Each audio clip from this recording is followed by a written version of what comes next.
서로 축복하겠습니다. 기도함으로 인생의 방향을 잡읍시다. 하나님의 능력은 말하지 않아도 압니다. 할렐루야. 오늘은 제6차 특세 15번째 시간입니다. 오늘은 한결같은 믿음으로 살자라는 제목으로 하나님의 말씀을 전하도록 하겠습니다. 우리는 지난 며칠 동안 위대하신 하나님의 역사를 목격할 수 있었습니다. 무려 13만 5천 명이나 되는 미디안의 연합군을 이 300명의 용사, 기드온과 300명의 용사들이 물리쳤으니 말입니다. 이것은 아무리 계산기를 두들겨도 답이 나오지 않는 전쟁입니다. 이 전쟁을 이제 미디안의 입장에서 본다면 이게 해도 너무한 것이죠. 그까지 300명의 군사들이 어떻게 이 13만 5천 명으로 구성된 미디안의 대군을 물리칠 수 있단 말입니까? 하지만 이것이 하나님의 역사입니다.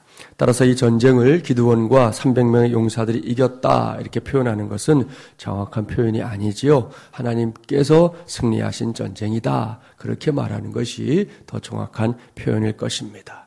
그렇습니다. 하나님께서 함께 하시는 전쟁은 반드시 승리합니다. 하나님께서 앞장서 주시는 전쟁터에서는 기적이 일어나는 것입니다. 이것을 굳게 믿을 수 있는 저와 여러분이 되기를 바랍니다. 이러한 역사는 기드온의 시대로 끝난 것이 아닙니다. 기드온만이 그 역사의 주인공이 아니라는 말씀입니다. 21세기를 살아가는 오늘날에도 여전히 하나님의 역사는 계속되고 있는데요. 그 승리를, 그 기적을 구체적으로 맛보며 살아가는 저와 여러분이 되기를 주님의 이름으로 축복합니다.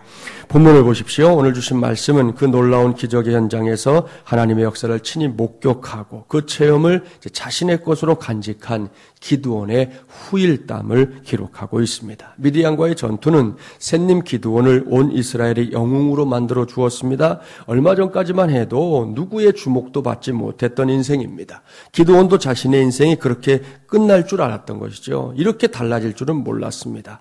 기껏 그가 관심을 가졌던 거 아시죠? 한 줌의 밀이라도 약탈당하지 않고 타작해서 고거 붙잡고 사는 게 전부였습니다. 그 한 줌의 밀을 위해 그는 땅구덩이 속에 들어가 타작하는 일도 마다하지 않았지 않습니까? 그러나 하나님께서 그의 인생에 간섭하기 시작하면서부터 모든 것이 바뀌었습니다. 기드온은 더 이상 땅구덩이에 숨어있지 않았습니다. 밖으로 나왔습니다. 큰 용사가 되어버렸습니다. 결국 미디안과의 전쟁을 수행하는 과정을 통해서 이스라엘 전역에 기드온의 이름이 그 명성을 떨치게 되었습니다. 상황이 여기에 이르자 이스라엘 백성들이 기드온을 별도로 찾아왔습니다. 왜일까요? 본문 22절 말씀 함께 봉독합니다. 22절입니다. 그때에 이스라엘 사람들이 기드온에게 이르되 당신이 우리를 미디안의 손에서 구원하셨으니 당신과 당신의 아들과 당신의 손자가 우리를 다스리소서 하는지라. 이 말씀을 보십시오. 매우 들떠있는 이스라엘 백성들이 보입니다. 그동안 몇몇 사사들이 등장하긴 했지만 기드온처럼 이렇게 놀라운 역사를 이루어낸 사사가 아직 없었습니다. 기드온이 이룬 업적은 한마디로 위대하고 또 대단한 것이었습니다. 그래서 이스라엘 백성들이 흥분하고 있는 겁니다. 그들이 간청합니다. 당신이 우리를 미디안의 손에서 구원하셨으니 당신과 당신의 아들과 당신의 손자가 우리를 다스리소서. 이 말은 기드온과 그의 후손들이 대대로 자신들의 왕이 되어달라 하는 요청이지요. 사사 정도로는 안 되겠다는 겁니다. 이방 민족들처럼 왕이라는 칭호와 권력을 가진 존재가 필요하다는 겁니다. 그것을 기드온에게 요청하고 있습니다. 이러한 백성들의 요청은 얼마든지 기드온의 어깨를 으쓱거리게 할 만합니다. 사실 사람의 심리가 그렇잖아요. 주변에 있는 사람들이 이렇게도 호응해주고 저렇게도 호응해주면 자신도 모르게 마음이 들뜨게 되어 있습니다. 그래서 실수를 저지르는 경우들이 왕왕 있지 않습니까? 성경에서 이런 경우에 해당되는 사람들 많은데요. 대표적인 사람 하나를 소개하면 그는 헤롯 왕입니다. 사도행전 12장 22절 23절에 이렇게 기록하고 있어요. 백성들이 크게 부르되 이것은 신의 소리요 사람의 소리가 아니라 하거늘 헤롯이 영광을 하나님께로 돌리지 아니하므로 주의 사자가 곧 친히 벌레에게 먹혀 죽으니라. 헤롯 왕이 하루는 백성들에게 연설을 한 거예요. 백성들은 왕의 연설이기 때문에 그 연설이 마쳐지자마자 실제로 잘했을 수도 있고 아닐 수도 있지만 어쨌든 왕의 연설이니까 헤롯의 소리를 놓고 막 칭송을 한 것이죠. 이것은 신의 소리다. 이게 어찌 사람의 소리일 수 있냐. 왕은 그런 분입니다. 칭송을 해주었어요. 극찬을 해주었어요. 그랬더니 헤롯을 좀 보십시오. 그 말이 진짜인 줄 알고 있습니다. 뿌듯해했습니다. 어깨를 으쓱거리면서 그래 나는 신의 연설을 할 수 있는 사람이야 라는 착각에 빠져버렸습니다. 하지만 그 착각에서 깨어나기도 전에 그는 세상을 떠나고 말았습니다. 기드온이 동일한 처지에 놓인 거예요. 그런데 여기서 기드온은 헤롯과는 전혀 다른 선택을 합니다. 큰 용사 기드온의 선택을 볼까요? 23절 말씀 함께 봉독합니다. 기드온이 그들에게 이르되 내가 너희를 다스리지 아니하겠고 나의 아들도 너희를 다스리지 아니할 것이요 여호와께서 너희를 다스리리라 하시니라. 아멘. 기드온은 자신에게 들어온 기분 좋은 제안을 정중히 거절하고 있습니다. 이스라엘을 다스리는 일은 자기가 할 일도 아니고 자기의 자녀들이 할 일도 아니고 자기의 손주들이 할 일도 아니라고 거절합니다. 그 일은 오직 여호와 하나님만의 몫이다. 하나님이 다스리셔야 된다. 그렇게 말하고 있습니다. 훌륭합니다. 멋집니다. 정말 기드온답습니다. 얼마든지 사람들의 극찬에 헤롯처럼 기고만장해질 수 있었는데도 기드온이 그 위기를 벗어나고 있습니다. 저는 여기까지 말씀을 보면서 신바람이 났어요. 그런데 그 다음의 말씀은 실망으로 다가옵니다. 여러분은 어떤지 모르겠지만 저는 가끔 성경을 읽다가 여기서 끝나면 정말 좋겠다. 여기서 딱 이 내용이 마무리되면 너무 좋겠다 하는 생각을 할 때가 있습니다. 오늘 본문이 정말 그렇습니다. 기드온에 관한 말씀이 딱 마찬가지예요. 23절에서 딱 끝나면 정말 좋겠습니다. 그런데 성경은 이제 24절로 이어지고 있습니다. 자신을 왕으로 섬기겠다는 백성들의 요구를 멋지게 거절한 기드온이 뜬금없이 아주 이상한 제안을 하고 있어요. 24절 말씀 함께 봉독해 볼까요? 24절입니다. 기드온이 또 그들에게 이르되 내가 너희에게 한 일을 청구하노니 너희는 각기 탈취한 귀고리를 내게 줄지니라 하니 그 대적은 이스마엘 사람이므로 금귀고리가 있었음이라. 기드온이 전쟁에서 얻은 전리품 가운데 일부를 요구합니다. 그것은 금귀고리였습니다. 백성들은 금귀고리를 요구하는 기드온의 요청에 적극적으로 응했습니다. 그럴만하지요. 기드온을 지금 왕으로 섬길 판인데 뭘 못하겠어요. 백성들은 기드온의 요구대로 금귀고리를 모았습니다. 이렇게 해서 모은 금귀고리가 무려 1,700세겔. 당시 한 세겔은 오늘로 말하면 약 11.49g이거든요. 따라서 기드온이 거둔 금귀고리는 무려 21.38kg. 여러분 1kg 골드바 아시죠? 예, 골드바 하나 그게 1kg인데요. 그게 21개가 쭉 놓일 만한 그만한 양인 겁니다. 갑자기 이렇게 물질을 요구하는 것은 기드온의 삶의 옥의 티와도 같은 일입니다. 그런데 기드온의 티가 거기서 끝나지 않는다는 것이죠. 금을 모아들인 기드온이 이번엔 더 엉뚱한 일을 벌이고 있어요. 27절 말씀 함께 봉독합니다. 27절입니다. 기드온이 그 금으로 에봇 하나를 만들어 자기의 성읍 오브라에 두었더니 온 이스라엘이 그것을 음란하게 위함으로 그것이 기드온과 그의 집에 올무가 되니라. 사랑하는 새벽용사 여러분, 기드온이 지금 무슨 짓을 하고 있습니까? 백성들로부터 거둔 금을 가지고 에봇을 만들고 있습니다. 에봇은 본래 이 대제사장의 의복 가운데 하나인데요. 앞으로는 가슴을, 이 뒤로는 등을 덮었던 우리식으로 말하면 조끼 모양의 상의를 가리킵니다. 그것이 에봇입니다. 출애굽기 28장 6절 이하를 보면 하나님의 뜻을 물을 때 제사장이 이 옷을 반드시 입고 하나님의 뜻을 구했던 것을 알 수 있습니다. 따라서 에봇은 기드온이 만들면 안 되는 것이죠. 그것은 제사장들이 만들어야 되는 것이지 기드온이 만들면 안 되는 겁니다. 그렇게 해서는 안 될 일을 기드온이 저지르고 있습니다. 이것이 제가 오늘의 말씀이 23절에서 딱 끝났으면 하는 바람을 가진 이유입니다. 백성들로부터 왕이 될 것을 요청받고도 당당하게 물리친 기드온이지 않습니까?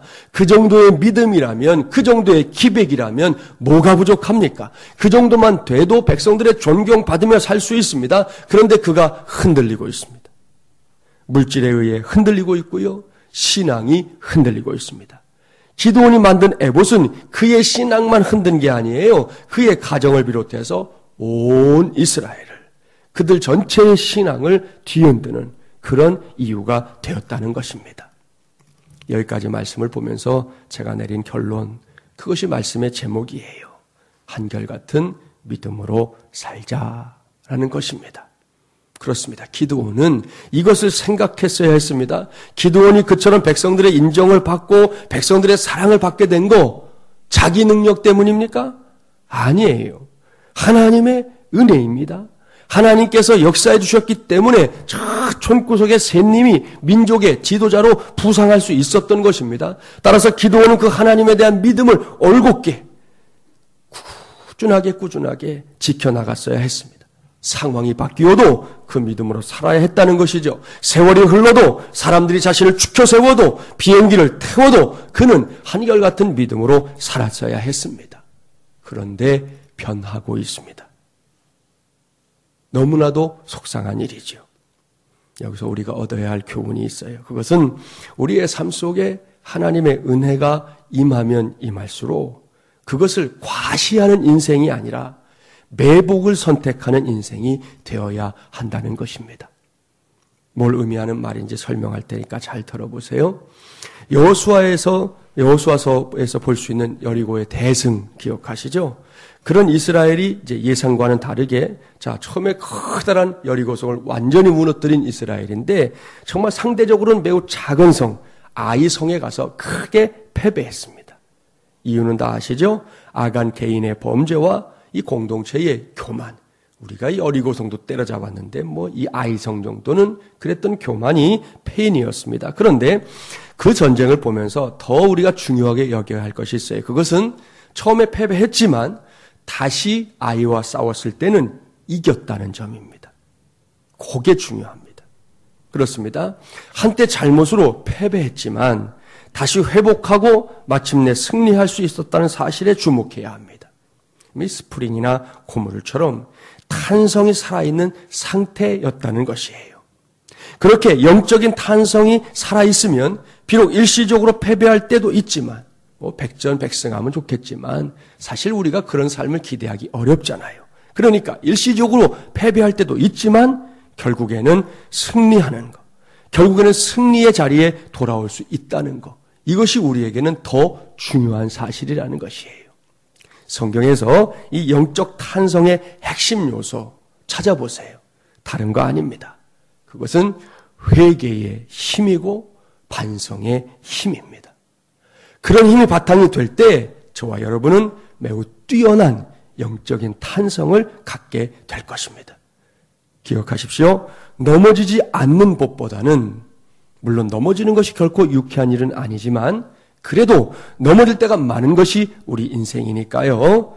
그렇기 때문에 넘어지지 않는 법보다는 넘어져도 다시 일어날 수 있는 영적인 탄성의 힘을 튼튼하게 길러야 하는 것입니다. 이번 특세가 그러한 영적 탄성을 길러내는 기회가 되기를 바랍니다. 오늘날 지금 우리 시대의 크리스찬들의 문제가 그거거든요. 너무 쉽게 쓰러져 버리는 것이죠. 쓰러질 수 있다는 거예요. 쓰러지는 것 자체를 갖고 탓하는 거 아니에요. 쓰러질 때가 있는데 쓰러진 다음에 다시 일어나는 것이 성경이 말하는 성도의 삶이라는 것이죠. 쓰러져서 널브러져 있는 것은 그런 성경이 말씀하는 우리의 삶과는 전혀 다른 것이에요. 그런데 오늘 우리 시대 크리스찬들이 쓰러지는 거는 비슷했는데 일어나질 못하는 거죠. 계속해서 널브러 이것도 못하겠다. 저것도 못하겠다. 영적 탄성을 다 잃어버린 우리의 모습들이 적나라하게 우리에게 다가올 때가 있다는 것입니다. 그래서 그 힘을 길러야 돼요. 그 내공을 쌓아야 돼요. 그것이 바로 오늘 이 새벽에 우리가 해야 될 사명 가운데 하나라는 거 꼭 기억하기 바랍니다. 여러분 분명한 것은 저와 여러분 스스로의 힘으로는 이게 안 되게 되어 있어요. 하나님이 우리에게 허락하시는 부어주시는 은혜를 힘입어서 영적인 탄성이 발휘될 때 비록 넘어졌을지라도 다시 일어나게 하시는 큰 은혜가 우리 모두의 몫이 될 줄 믿습니다. 그것을 기억하고 아이성 전투에서 첫 번째 패배한 거 말고 그건 졌으니까 두고요. 두 번째 전투를 떠올리라는 겁니다. 거기에 매우 돋보이는 전략이 나오잖아요. 그것은 매복 전략입니다. 여호수아는 아이성 인근에 먼저 3만 명을 매복시켰고요. 그 다음날 5천 명을 더 매복시킵니다. 그리고는 주력 부대로는 아이성을 이제 이 정문에서 공격하게 합니다. 그러다가 지는 척하면서 후퇴해요. 첫 번째 전투에서 승리한 이 고무된 아이성 사람들이 그걸 보고는 분명히 생각했어요. 이건 우리 고대 전쟁에도 많이 나와요. 싸우다가 도망가니까 옳거니 이놈들이 이제 주랭랑을 치는구나 하고는 성문을 열어놓고 이스라엘 백성들을 막 추격합니다. 그때 어떻게 합니까? 매복해 있던 군사들이 아이성에 들어가서 아이성을 차지하고요. 다시 뒤를 쳐서 결국은 아이 사람들을 완전히 진멸하게 됩니다. 이것이 드러나지 않는 힘의 강력함을 보여주는 장면이에요. 사랑하는 새벽용사 여러분, 보십시오. 모든 것을 다 드러내지 않는 삶이 매우 중요합니다. 이것은 뭔가 꿍꿍이를 숨겨두고 거짓된 모습만 보여주자 그런 의미가 아니에요. 그야말로 눈꼽만한 것까지도 자랑하기 위해 지난주일에 전했던 말씀과 연결시키면 매사에 자신의 강함을 드러내기 위해 우리 속에서 고개를 수시로 쳐드는 과시욕에 반대되는 계명으로 다 드러내지 않는 것이 중요하다는 말씀이에요. 그렇게 드러나지 않는 곳에 생명이 있다는 거 아십니까? 나무를 한번 생각해 보세요. 나무의 생명이 어디에 있나요? 드러나 있는 잎사귀, 가지 거기에 있나요? 아니에요. 나무의 생명은 드러나지 않은 뿌리에 있습니다. 빙산도 99%가 물속에 잠겨 있다는 거 아시죠? 그렇게 보이지 않는 곳이 그것이 강력한 것이 진짜 강함이에요. 밖으로 드러나 있는 것이 대단해 보이는 게 그게 강한 게 아니라는 거예요. 보이지 않는 곳이 강한 것이 진짜 강함이에요. 따라서 생명이 충만하려면 눈에 보이는 것보다 보이지 않는 곳에 매우 강력한 힘들이 묻혀 있어야 하는 것입니다. 우리 주변을 보면 5천을 5만 같이 쓰는 사람이 있고요. 반면에 5만을 5천 같이 사용하는 사람이 있어요. 이것이 매복의 능력의 차이입니다. 매복의 능력을 아는 사람은 항상 자기 힘보다 더 강력하게 일합니다. 매복은 적이 예상하지 못한 병력이기 때문에 5천을 가지고도 5만 같이 활용할 수 있는 겁니다. 반면에 이미 과시된 힘은 모든 전력이 다 드러나 버렸기 때문에 약할 수밖에 없는 거예요. 드러난 병력은 5만이라 할지라도 5천 정도의 힘밖에 발휘하지 못하는 것입니다. 중국에 병법이 많잖아요. 병법의 최고수가 뭐냐? 이게 아주 참 우리 인생하고 닮았어요. 적을 교만하게 만드는 것. 그게 병법의 최고수입니다. 적을 교만하게 만드는 것. 매복이 그런 거거든요. 매복은 적을 교만하게 만들고요. 동시에 나는 겸손하게 만드는 방법입니다. 우리가 매복하는 인생을 선택하면 적은 우리를 보면서 막 기고만장해지는 거예요. 이 옷가지 것들 별것도 아니네. 사탄이 그렇게 생각해요. 그런데 그때 우리가 우리 자신을 매복해 놓으면 내가 더 겸손함으로 하나님이 주시는 힘을 공급받게 되어 있다는 것입니다. 조선시대 말 흥선대원군 우리 잘 알지 않습니까? 그런 삶이 바로 매복의 삶이에요. 겉으로 자기의 본 모습을 드러내면 그때는 흥선대원군이 죽었어요. 그걸 감추느라고 뭐합니까? 미친 짓 하고. 그렇죠? 세상에 둘도 없는 정말 거지 같은 인생을 삽니다. 그렇게 매복해 두었던 힘을 가지고 결국은 흥선대원군이 실권을 장악하지 않습니까? 여기서 결론 지을 수 있습니다. 믿음 안에서 지혜로운 사람은 매복할 줄 아는 사람. 반면에 어리석은 사람은 과시하기를 즐기는 사람입니다. 히스기야 왕은 훌륭한 왕이었지만 그는 과시욕에 빠져서 자신의 내탕고의 보화를 바벨론 사신이 오니까 어서 오라고 다 보여줬어요. 이것도 보여주고 저것도 보여주고 다 열어서 이게 우리 이 이스라엘의 힘이라고 다 보여줬어요. 그 결과가 뭡니까? 하나님께서 선지자를 통해 말씀하셨습니다. 네가 자랑한 모든 거 바벨론으로 옮겨갈 것이다. 네가 그렇게 떵떵거렸던 모든 거 바벨론이 다 빼앗아갈 것이다. 그렇게 말씀했습니다. 기억하십시오. 언제든 과시욕의 근거에서 자랑하면 빼앗깁니다. 그것을 기억해야 합니다. 오늘 주신 말씀에서 볼 수 있는 기드온이 바로 여기에 해당됩니다. 왕이 되지 않겠다고 했던 그 선에서 모든 것을 마무리했다면 얼마나 좋았겠습니까? 두고두고 기드온은 다윗처럼 칭송받는 멋진 사람이 됐을 수도 있습니다. 그런데 기드온은 그 속에 숨어있는 과시욕을 드러내고 있습니다. 그것을 물질과 에봇으로 보여주고 있는 거지요. 결국 이 두 가지가 기드온은 물론이고 온 집안의 올무가 됐고 이스라엘 전체에게는 음란해지는 길이 되었다고 성경이 말씀하고 있습니다. 사랑하는 여러분, 이럴 때는 기드온처럼 남다른 은혜가 임할 때에는 다른 것보다 이 매복에 관심을 가져야 합니다. 그렇습니다. 매복하면 아까도 말씀드린 것처럼 10배 이상의 힘을 발휘할 수 있어요. 이런 관점에서 저와 여러분이 오늘 이 시간에 확실하게 붙잡아야 할 매복의 힘이 있어요. 그것은 오늘 이 시간처럼 다른 사람들은 모르는, 그래요, 기도할 줄 모르거나 기도하지 않는 사람들은 모르는, 알 수 없는, 그들은 그게 무엇인지 구체적으로 붙잡을 수 없는 하나님과의 교제의 힘을, 그 영적인 힘을 매복의 능력으로 차곡차곡 기르는 것입니다. 그것이 오늘 이 새벽에 우리가 함께 힘써야 할 것이에요. 거창하게 떠버리는 것보다, 눈 가리고 아웅하듯 사람들의 눈에 뭔가 하는 듯이 보이는 것보다 더 중요한 것이 바로 이러한 매복의 능력을 키워 나가는 것입니다. 아까 말씀드린 것처럼 요즘 흔히 하는 말로 내공 쌓는 거, 그것이 우리 크리스찬들에게 너무 중요한 시대가 되었습니다. 이 새벽에 그러니까 여러분 나오시는데 나와서 기도하고 가야지, 그거 맞아요. 근데 그것만이 아니라 그 기도함을 통해서 결국은 하나님 앞에서 우리 속에 이 매복되어 있는 힘들을 자꾸만 키워나가는 영적 탄성의 능력을 튼튼하게 길러나가는 과정들을 가져야지만 어떤 상황에서도 널브러지지 않는다고요. 요만한 문제든지 이만한 문제든지 그 앞에 딱 나가지고 아무것도 하지 못하는 그런 멍 때리고 있는 상황이 되지 말고 그걸 뛰어넘을 수 있는 힘을 가져야 되는데 그것은 우리가 평소에 길러야 한다는 것입니다. 아무쪼록 저와 여러분 모두가 이런 사람이 되면 우리 모두는 기도원과 달리 한결같은 믿음으로 하나님을 기쁘시게 하는 사람들이 될 줄 믿습니다. 오늘 그 믿음으로 이 새벽에 내 안에 매복의 능력을 어제보다 더 강한 것으로 길러내는 저와 여러분이 되기를 주님의 이름으로 간절히 축원합니다.